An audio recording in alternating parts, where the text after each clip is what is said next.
106.5.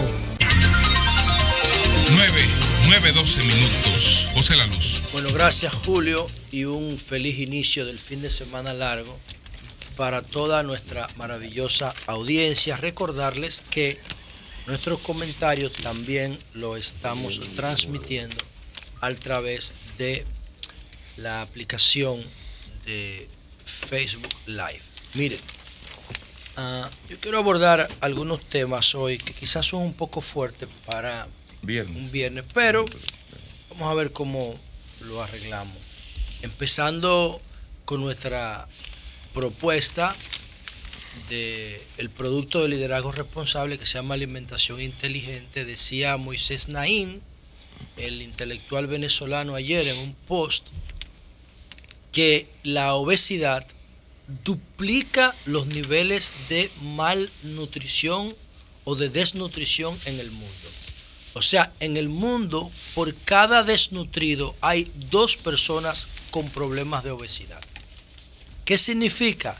Que no es que no tenemos acceso a los alimentos, es que nos estamos alimentando sin ningún criterio científico. Nos estamos alimentando orientados por la publicidad, por la comida industrial que ataca la debilidad de nuestro sentido y por los patrones culturales. Entonces nosotros tenemos que movernos a una alimentación inteligente y uno de nuestros objetivos más preciados en materia política es que algún día República Dominicana tenga una política de estado de alimentación que le diga a las personas cómo deben alimentarse, empezando por los estudiantes en las escuelas públicas y privadas. Esa es una aspiración que nosotros tenemos y lo vamos a lograr, Dios mediante, de que nosotros tengamos una política de Estado de alimentación, que no la tenemos y no creo que ningún país de América Latina la tenga tampoco, porque es un patrón de la sociedad industrial comer a lo loco. Y entonces, mientras llega esa política de Estado de alimentación, una política de alimentación inteligente, lo que nosotros les recomendamos a la persona es que de lunes a viernes asocien la alimentación al deber, al trabajo, a lo correcto. Y los fines de semana entonces la asocien más a la diversión, al entretenimiento. Y entonces, como este fin de semana es largo, entonces vamos a tener 3 días de alimentación asociada a las fiestas. Y entonces el martes retomamos la disciplina alimenticia otra vez, aunque no es fácil retomarla después de 3 días de comida chatarra. A Mauri, por ejemplo... ¿En tu casa comparten ese discurso? Sí, claro. Yo no entiendo. Claro. Sí. Estamos en el aire, José. No le estoy preguntando que si en la casa de él comparten ese discurso. Lo del fin de semana, tú dices que y yo tenemos una alianza estratégica. Su esposa no lo puede compartir. Totalmente estratégica. Mi esposa amor, Niurka es débil con ese varón. Totalmente. Pero no solamente en mi casa. Mauri, ven acá, ponte ahí. Ven acá, Mauri. Oye, y mira a Mauri lo derechito que viene. A Mauri abandona. Uno de los mejores locutores de este país. Bueno, aquí al lado de... Pero va a enseñar cómo se ve a Mauri. A la productora, que yo soy locutor hace 35 años. Sigue ahí, a Mauri, de lunes a viernes, ¿qué tú desayunas? Ajá. Mira, de lunes a viernes, sobre todo en la mañana, yo tengo, no desayuno con víveres, por ejemplo, de que plátano, yuca, nada de eso. Mauri, pero tú eres del campo de Uvilla. Bueno, lamentablemente estoy fuera. ¿Qué tú comes con fle?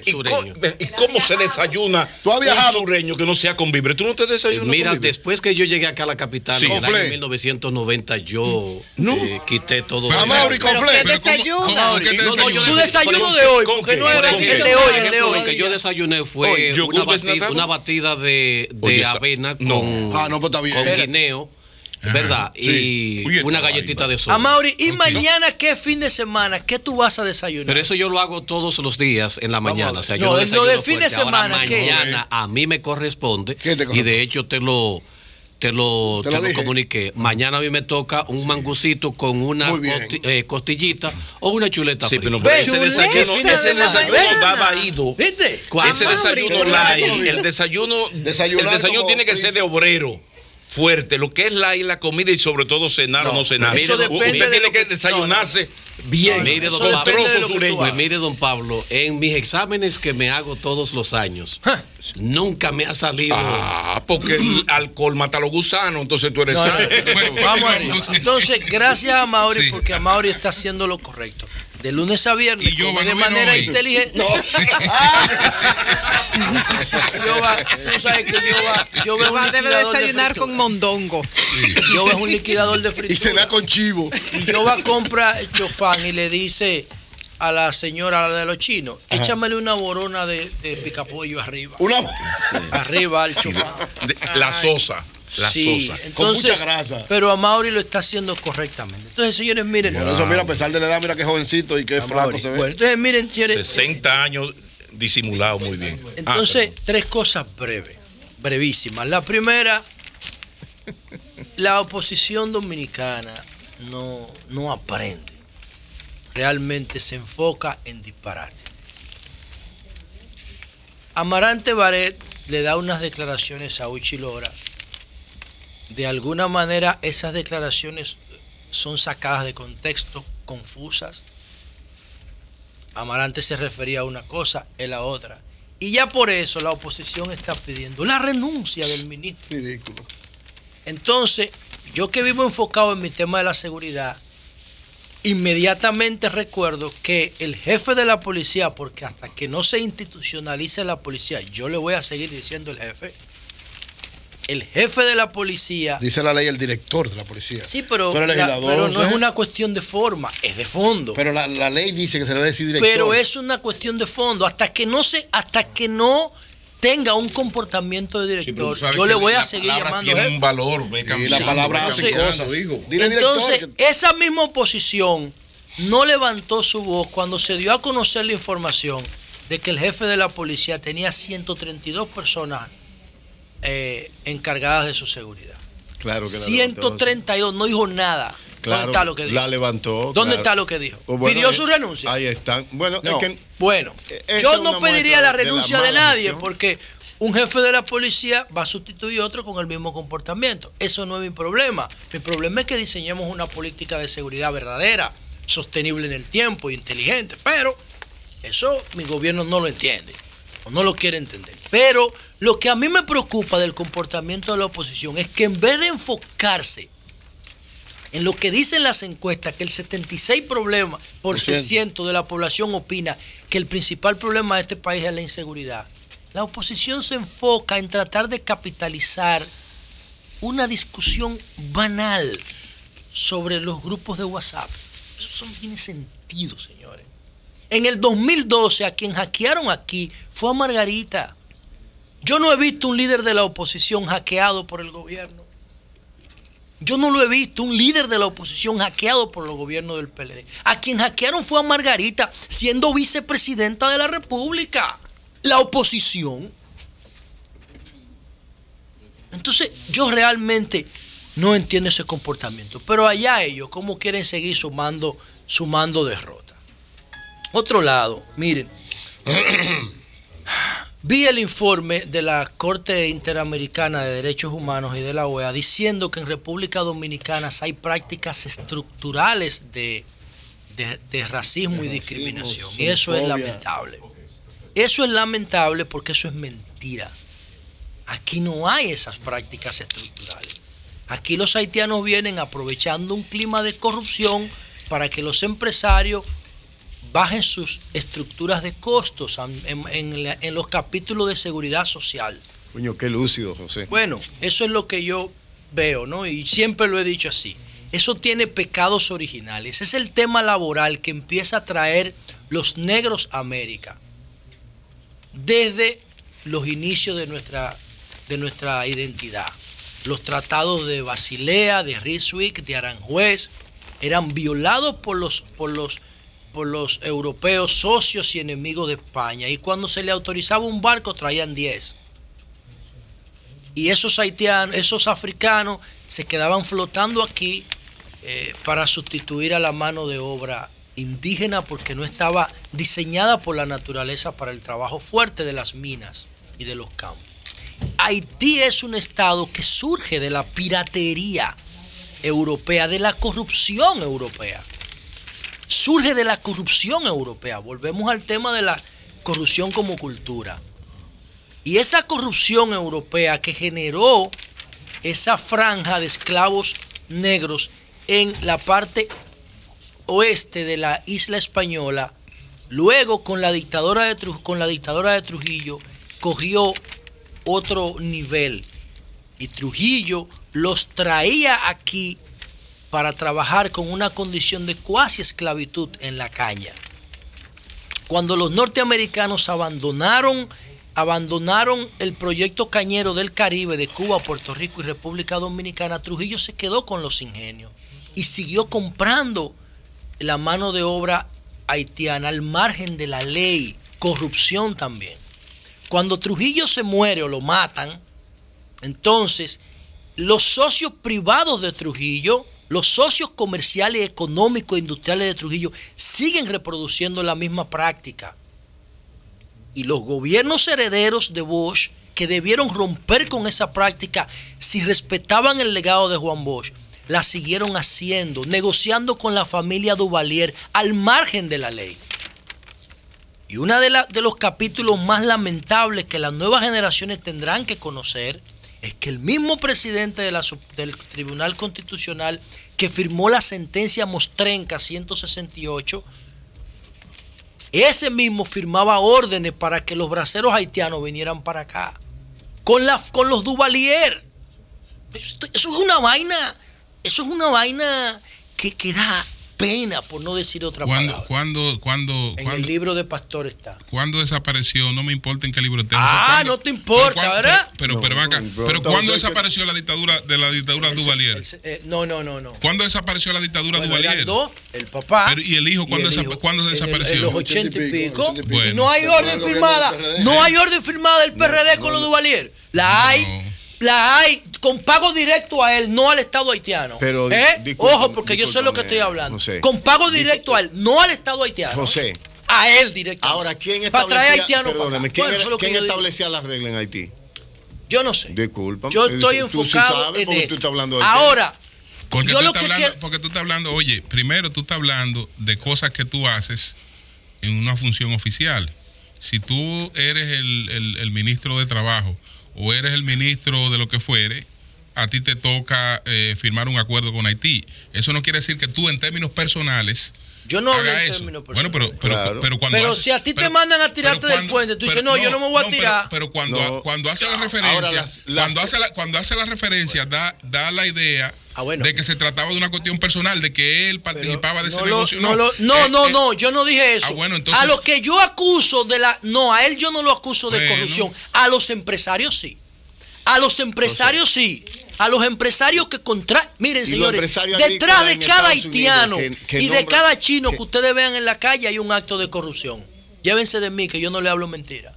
Puede ser que yo me inhibe en un tema o me autocensure, pero si yo dije algo por aquí, yo trato de que esté apegado a la verdad. No es verdad que en cada haitiano y de cada chino que ustedes ven por ahí, en la mayoría, analicen. En la mayoría tú puedes decir, pero no de cada. Bueno, porque hay gente eso es lo que yo pienso. Legal, ahora, y que yo tengo amigos haitianos. Ahora, que ¿qué ocurre? Sí, pero José, no generalice. Hay muchos casos que son legales. Ahora, una gran cantidad de casos. Bueno, yo sé lo que estoy diciendo. Yo sé lo que estoy diciendo y por qué lo estoy diciendo.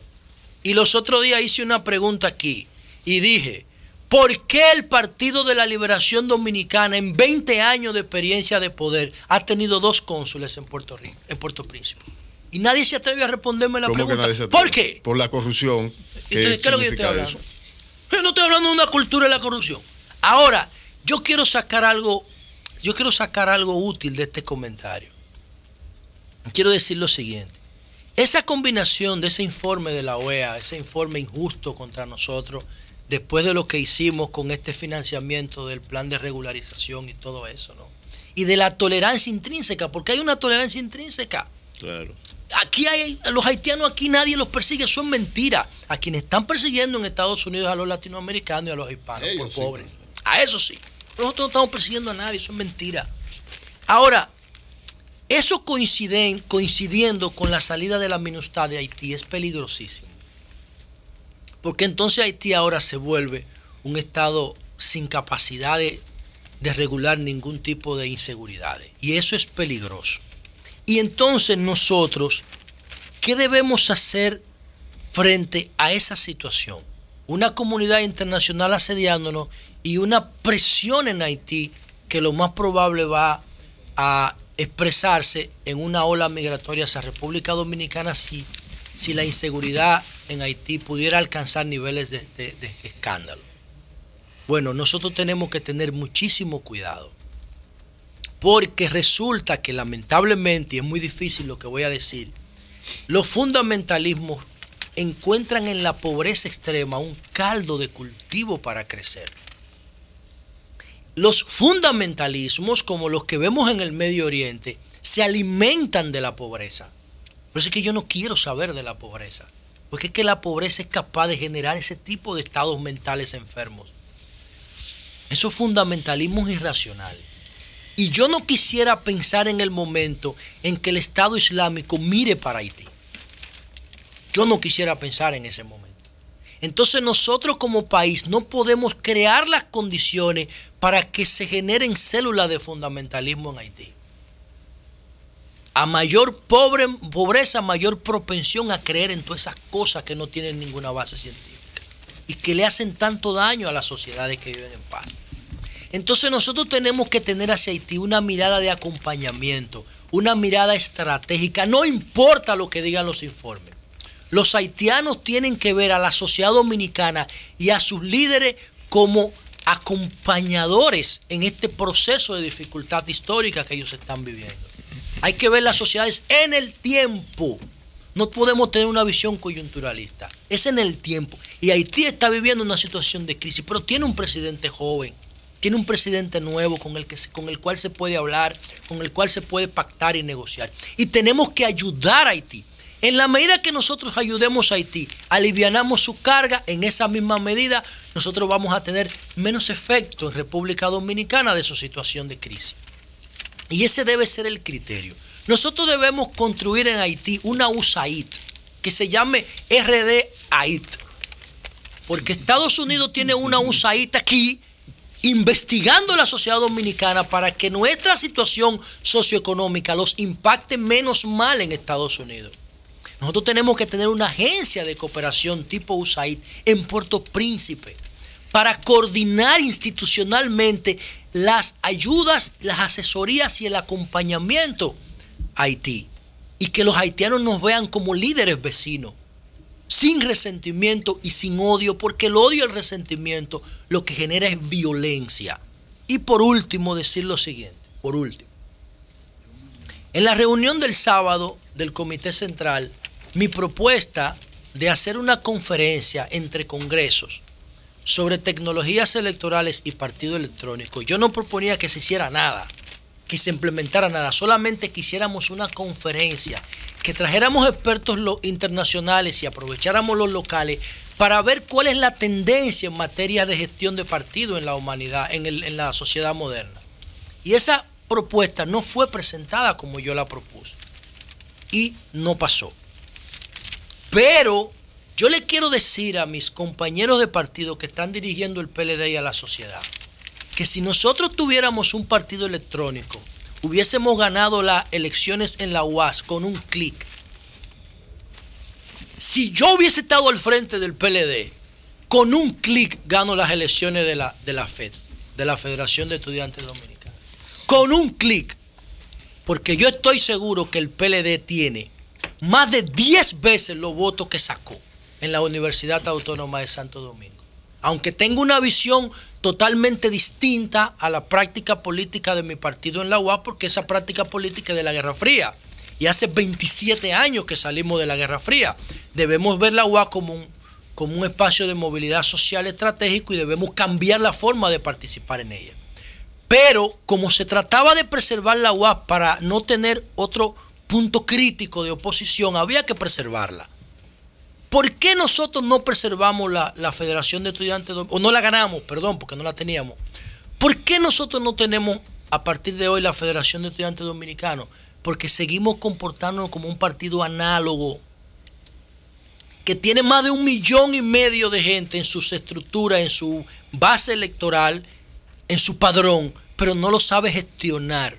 Y de eso era que se trataba en la reunión del Comité Central cuando yo propuse que nos moviéramos a una conferencia de partido electrónico. Era con un clic que teníamos que ganar la Federación de Estudiantes Dominicanos y lamentablemente la perdimos. Cambio fuera.